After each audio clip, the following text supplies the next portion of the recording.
I have with me today Gemma Bailey, who will share some encouraging, inspiring, and transforming words with us. She has had an extraordinary life and a great deal of success, but it has been cultivated not by simply following the typical steps in self development and positive thinking, but by making mistakes and accepting the hardships, then making the most of them. As your host, I know her story, but also someone encouraged and inspired me. A former lawyer, gambler, inmate, and my life was transformed.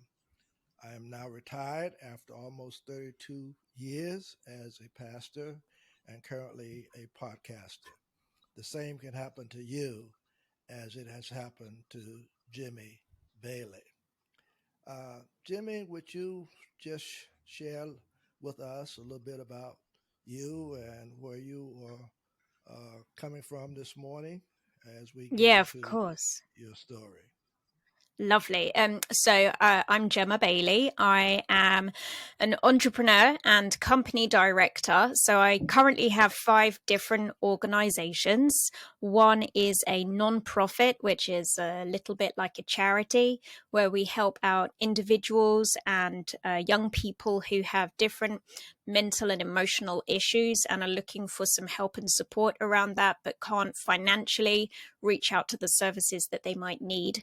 I have two franchise companies. So I teach people how to use different methodologies that are like cognitive strategies. So ways of changing your thinking and your focus so that you can start to have more control over your emotional state and also more control over your thoughts. One of those companies focuses on using those skills with adults. So that company is people building. And the other company is NLP for kids. So we're focusing on working with children using the same skills there. So the key modality that I use is something called neuro linguistic programming. It's a little bit like a cognitive behavioral therapy. It's an alternative to that. And it's a self development tool that came about in the 1970s and has been evolving ever since. And I'm kind of the front runner for specializing in using those strategies with children and young people. And then I have a couple of other little companies that are doing other bits and pieces. I still see clients myself, so I still help people when they've got anxieties or bad habits or phobias that they would like to get rid of. And I do all of that stuff from my office and workspace, which is based in Hertfordshire in the United Kingdom. So I'm over here in London, just north of London in the United Kingdom. This is where I've built my tiny empire. I have 29 franchisees who are working with me and utilizing the strategies that I've taught them so that we're having a bigger ripple effect in our communities by having those people go out and share their skills further into their communities. So yeah, that's the bit about me. Well, it's good to have you share that with listeners of this podcast and whoever will be viewing this podcast. I note from your profile that you uh, have gone through quite a bit. As a matter of fact, Mm-hmm. I think you had to take care of your father or mother when your father Uh-huh. died. Yeah. And would you just talk a little bit about how that came about and what you were doing or Sure. had to do? Yeah. Yeah, so I am the youngest of, so there are three siblings in total. My brother and sister are both older than me and have a different father to me as well. And my brother was given up for adoption when he was little, so we didn't grow up together. I did grow up for some time with my sister, and my dad adopted her, so we had the same name. And my sister has severe learning difficulties. So in the olden days, we used to refer to that as mentally handicapped. These days, we would say she has severe learning difficulties, and she also has severe epilepsy, which is a form of seizures that causes further brain damage and difficulty for her. My parents separated, so they got divorced when I was very young. And I spent some time living in a women's refuge with my mum and my sister. And then my sister was actually taken into care. So she went to live in a children's home. And at that stage, it was just me living with my mum. My mum had something called borderline personality disorder, which meant that her emotions were very up and down. And she could sometimes be quite spiteful, and sometimes she could be very needy. And so it was always a bit like walking on eggshells around her. You didn't know which version you were going to get when you came home from school, if you know what I mean. So she was really, really quite challenging. And my dad, who had moved back to live with his parents, so my grandparents, my dad really liked the alcohol. So he was spending most of his spare time in the pub. And even though I would technically be visiting my dad from Friday till Sunday, actually, I spent all of that time with my grandparents whilst my dad was out drinking. And then I would just kind of see him in between the hangovers on a Friday evening, and then maybe a Saturday afternoon and a Sunday afternoon, and then he would be back in the pub again. So it was a bit of a bumpy time growing up, and I was quite isolated because even though I had siblings, they weren't there anymore. And in my sister's case, it was more of a case of supporting her rather than her being able to support anybody else, because she has 24/7 care, so she really can't take care of herself, and is nonverbal as well. So when I had gone through the whole kind of self-development thing and tried to get my own head straight after this chaotic childhood, I just reached a point where I thought, you know what, I think everything's going to be okay. And that's probably the worst thing you can ever think, is to kind of go at life with that level of certainty and optimism. I moved into a new home and a new business premises simultaneously, literally on the same day. They say moving house is stressful. Well, I did it twice in one day. And within about 3 months of moving into this new space and renovating and decorating and all of these things going on, my dad actually became very unwell and was taken into hospital by ambulance. And within a few days, he had passed away. And it was related to the alcoholism because that had gone on for his whole life. So it was a shock that it happened when it did, but it wasn't a shock that it happened, if that makes sense at all, because I'd kind of been expecting things would go that way my whole life. And on the day that he passed, I called my mum to let her know that although it was her ex-husband and they were not really in contact with each other anymore, I was really calling her to say that, you know, my dad had died. And she straight away said something very inappropriate for the situation. And she started asking me about finances and just things that were just really not on my mind, having just got back from the hospital. And within probably a couple of days of that happening, I started to notice that there was some changes in my mum's behavior, and she was being more challenging than she had been in the past. And she'd been pretty challenging in the past. So asking other people about their perception of her and if things had changed, at first they found it very difficult to describe, because they would have probably in, you know, quite a jovial way would have said, she's crazy. But we were sort of saying, she's a new level of crazy. This is a different kind of crazy that's going on now. And so what we were seeing were just some very antisocial behaviors, and she was becoming angry really quickly. And she was doing things in orders and sequences that didn't make sense. You know, she would do a task but do it backwards, you know, do the last thing first. And then when you pointed that out to her, she kind of seemed confused about it all. So I knew something wasn't right, and eventually got the doctor to see her. We had a referral to psychiatry, and then eventually we had a referral to a neurologist. And they performed a brain scan. So it was an MRI, which is quite a deep scan. And that revealed that there was some changes in her brain that should not be occurring. And within about a year, we received a diagnosis of something called behavioral variant frontal temporal dementia. So it's a very rare brain disease, and it's a little bit like motor neuron disease in terms of the pathology and the effects that it has on people. In the early stages, it's also very challenging because the behavioral variant portion of the name of that disease means that that person's going to have some behavioral problems. And she most certainly did. So she started doing things like gambling, even though that was really not in her nature, and overspending money, and just kind of antagonizing people, starting arguments with bus drivers, all sorts of things that wouldn't normally be things that she would do, and was certainly not very socially acceptable. So she definitely created a few difficult situations before she eventually became very ill.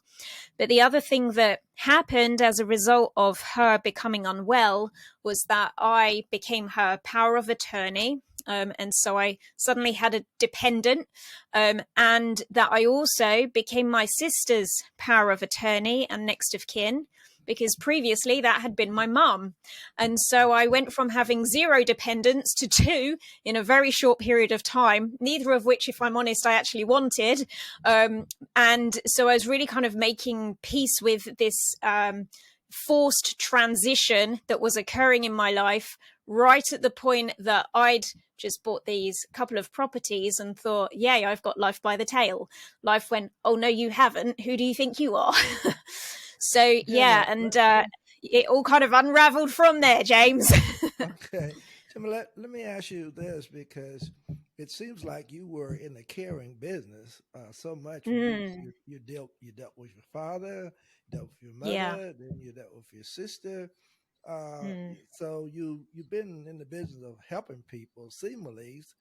Did you always know that you would have a career in helping folks? Well, you know what? I started out life working with children. So I used to work in private daycare, so caring for little children like preschool, nursery, that kind of thing. And I went into that job because I really thought that in some small way, by working with, you know, the next generation, tomorrow's children, that in some small way I was going to change the world. And actually, I just ended up changing a lot of diapers. Mm. So it didn't entirely go the way that I'd planned it, but I definitely set out in my career to make a difference in some way. And when I'd exhausted that career, I did it for a long time. The career that I transitioned into was based around helping people with mental and emotional disorders. So it was still very much in the helping people industry. And so I don't know if it was the jobs that I did that cultivated that caring attitude, or if that was already there. And then I sought out the kind of jobs that would enable me to live a life in that way. But I definitely met my match when it came to taking that on in my personal life as well, and doing that for very close family. Because what I realized at that stage was that you can only give out so much before you need to start thinking about refilling your own cup. And I was not so good in the beginning at identifying when I was becoming exhausted and when I really didn't have any more empathy to give out. And I wasn't good at stepping back from those responsibilities because I took them very seriously.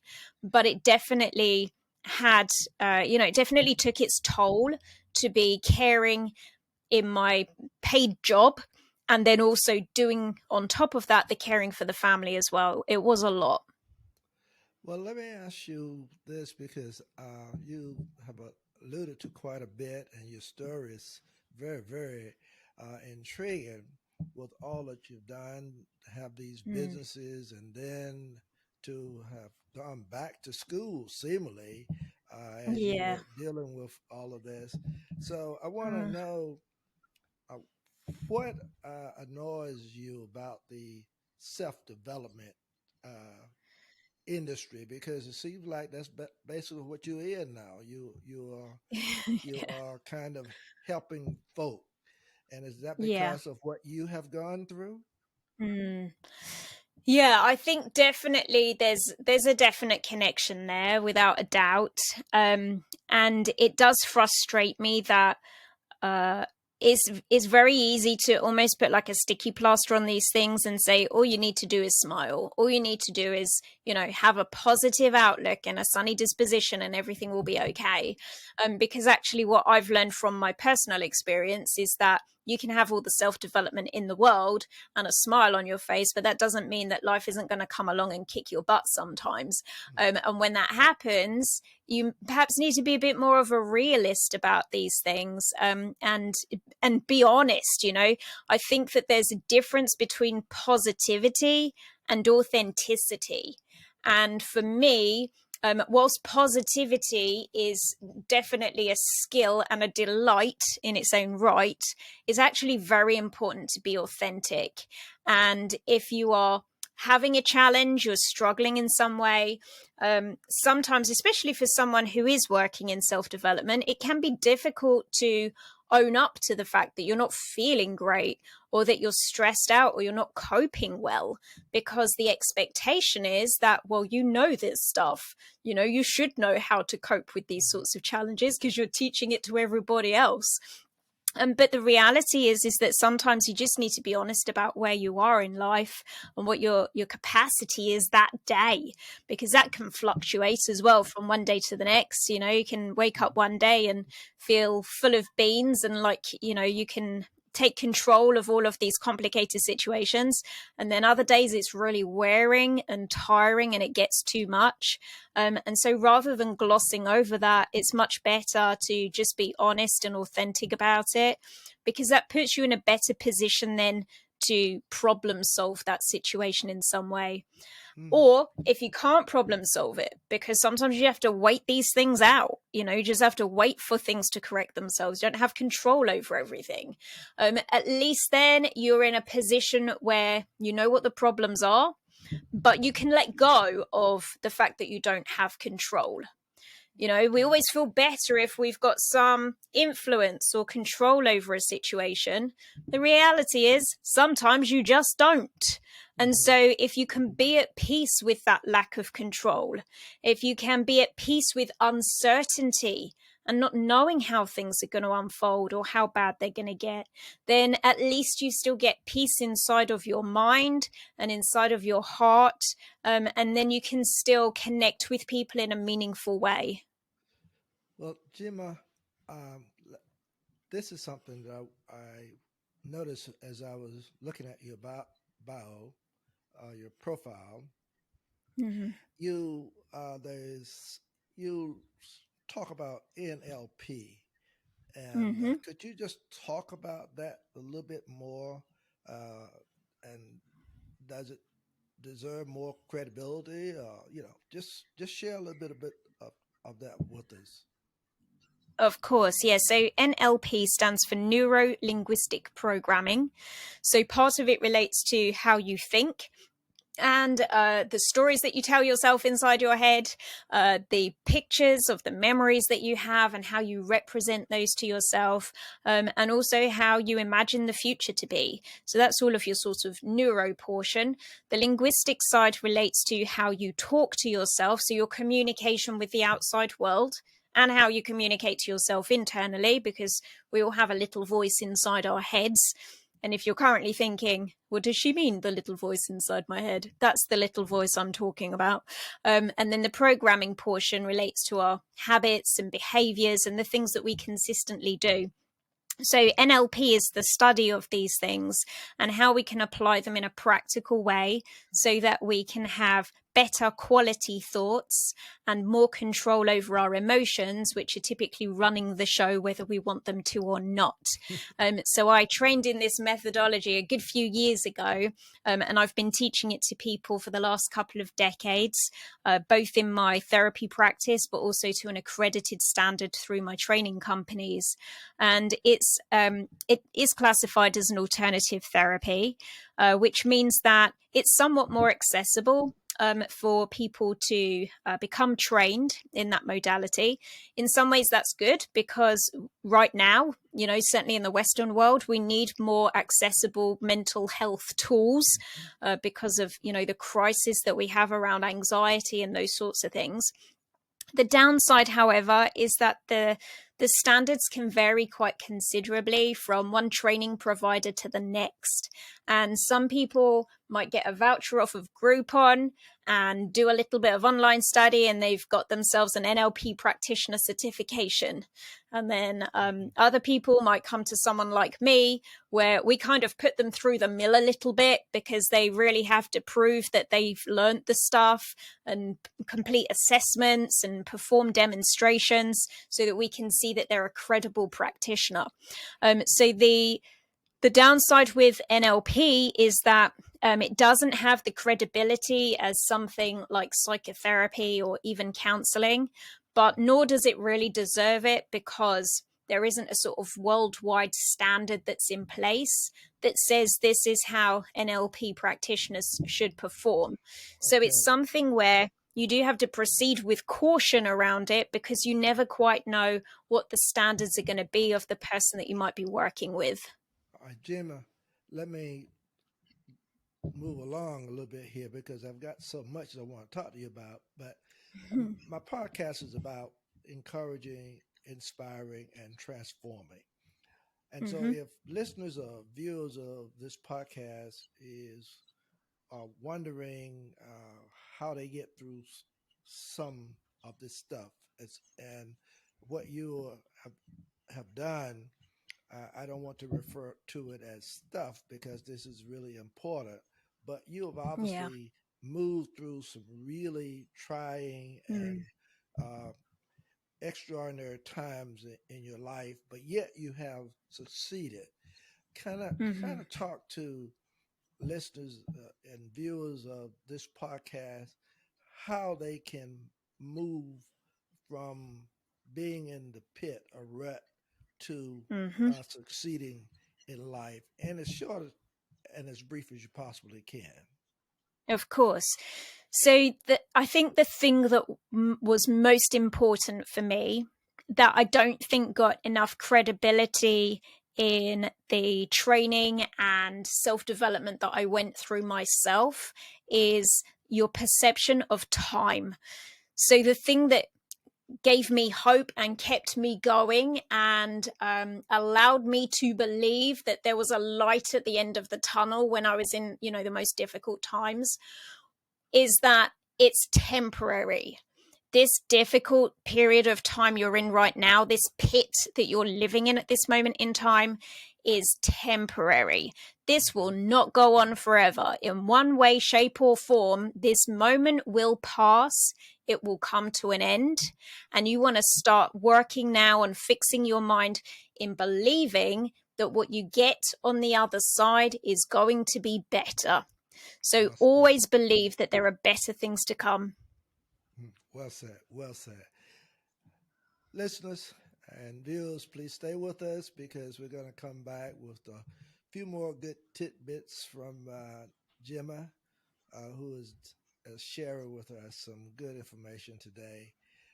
Gemma, let me ask you this. If listeners or viewers of this podcast want to know more about you, what you do, I don't know if you have any books or whatever information they can get, how can they get this information? So the best websites for them to visit would be peoplebuilding.co.uk. So this one has details about my own podcast. It has details about the training that we offer, which takes place online, so it's accessible no matter where you are in the world. There are details about our blog, There are articles for you to read. There are products that you can purchase. There is also a book associated with people building as well, which is called Creating Trance and Hypnosis Scripts. You can find that on Amazon. If you're interested in the work that we do with children and young people, you can head on over to nlp4kids.org. So it's a numerical 4, number 4. So November Lima Papa, number 4, kids.org. And you can find again there details about videos, articles, products, and there is an NLP for Kids book, which you can also find on Amazon. Okay, on Amazon, that's where you can go to get all of this information, and to your website. Give us that website one more time. Sure thing. So the grown-up version of what we do is peoplebuilding.co.uk. That's all the support for adults. And for support for children and young people, it's nlp4kids.org. Thank you. Thank you so much. Let me ask you this: How did your own upbringing? And I think we've probably talked about this before, but I want to know how did your own upbringing influence the work that you do now? And you're doing some awesome work. Really, Thank just you. helping people. This is something that's really necessary, and obviously from your profile and bio. You're doing a great job. So tell us a little bit more about that. How did your upbringing influence the work that you do?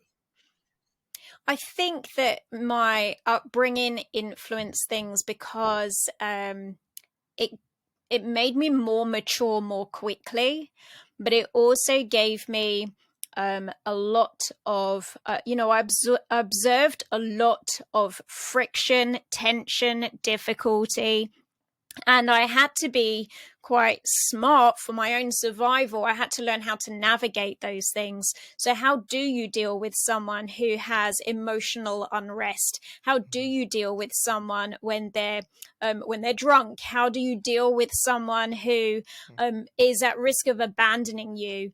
And so all of these things, I didn't consciously learn them. I hadn't set out to get those lessons, but they're in there. And then it's meant that in the work that I do with the clients I have, very often I'm able to associate to the different situations they're experiencing in their lives. And I've got some practical solutions that they can put into place, or ways that they can reframe their experiences so that they actually see what's useful in them. And sometimes the best that you can offer is that, yeah, this really is a shockingly bad situation that you're going through, but you don't get a thick skin by sliding through life in a comfortable way.